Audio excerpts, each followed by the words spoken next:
Responding to a remarkable development in the American economic system. President Trump has attacked the Huawei Corporation.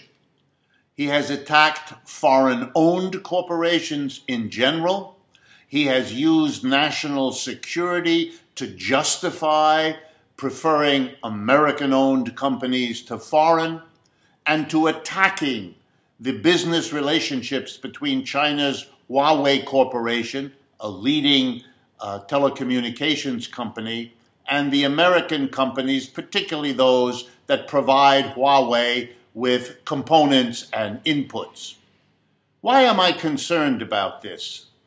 Well, it seems to me an escalation of an extreme form of economic nationalism that is the road down which Mr. Trump and his regime are traveling, whether they understand it or intend it or not.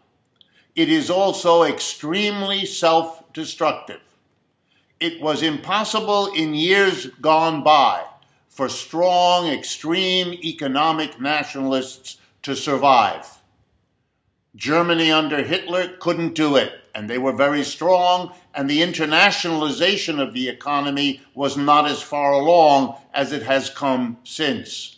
To try to do that again in these days, with globalization behind us for 25 years, is foolhardy.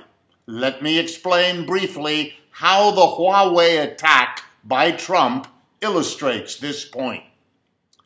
By interfering in a peacetime world, in the private, profitable interactions between Huawei and major and smaller American companies, Mr. Trump is posturing for his political base, looking like the tough guy who's making America #1.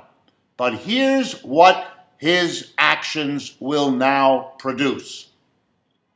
Every executive leading every major company in the world outside the United States now associates a new risk with doing business with American companies.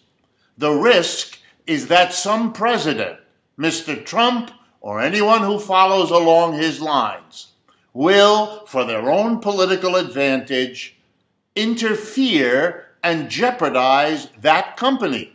Huawei is damaged and hurt. That's the whole point of Mr. Trump's activity. By being cut off from American suppliers. You know what Huawei is going to do? They've already begun. They're going to find other suppliers, non-American companies that they can turn to, or they'll develop the component parts themselves. If that were all that happened, the damage would be contained. But it hasn't been. Every other company in the world realizes at any point Mr. Trump might single out their country or their company or both and throw them into jeopardy, hurting their profits, hurting their business, perhaps even threatening their survival. So what those companies are going to do now and next month and next year is reduce their interactions with American companies. Don't rely on America to be the place where you sell. The Chinese are learning that. Don't rely on American companies for what you need to buy, because Mr. Trump, with his attack on Huawei, shows you the dangers there. Every American company is going to be hurt by this kind of foreign change in attitude. From America being the place other countries felt the safest to do business, it has become one of the more dangerous places. And the long-term consequences of that amount to Mr. Trump, on behalf of American capitalism, shooting it and himself and the system right in the foot. Damaged to our economic future for the short-term political gain of an extreme nationalism and a politician bumping down that road with disasters to come after him.